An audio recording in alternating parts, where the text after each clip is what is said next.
I want to share a story with you, but before I do so, I want you to know my favourite hymn. My favourite hymn is Amazing Grace.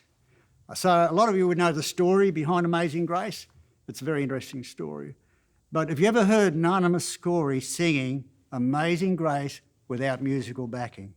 I'm sure that's what an angel would sound like. Well, having said that, what I'm going to share with you is how I overcame an addiction to cigarette smoking, or the demon nicotine. It's nearly 40 years ago when I was first a committed Christian, and I'd given up the alcohol drink many, many years before. I had no problems with that. But when it came to giving up cigarette smoking, that was a different story. That was a terrible addiction. Well, I went to a breakfast one morning and they said, anybody want prayer? So I said, yeah, I did, because I want to give up smoking. So I sat down on this chair and all these saints stood around me and they laid their hands on me and they prayed that I would be delivered from the addiction of this cigarette smoking. And I thought, well, with all these saints praying for me, this is going to be a breeze. Wrong. I had a terrible time. That was on a Saturday. By the following Saturday, my wife was filing for divorce. That's how bad I was.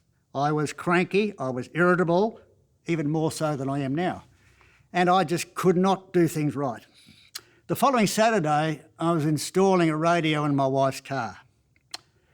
Nothing went right. It was...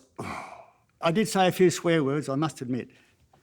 But I had trouble with the aerial at one stage.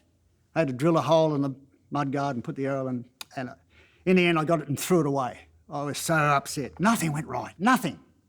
Anyhow, I finally got it all together. I had wires hanging down on the dash everywhere. Finally got it all together. I turned the radio on and the first sound to come out of that radio was the hymn, Amazing Grace. I think that was the Lord saying, hang in there, Dave, I'm with you. From then on, I'd like to say it was a piece of cake. It wasn't. It was hard, really hard. That addiction, even 12 months later, I was still feeling like a cigarette. Mind you, it's over 40 years now, and I certainly beat it now, but if God hadn't intervened that day, I'm sure I would have lit up a cigarette and I would have kept smoking.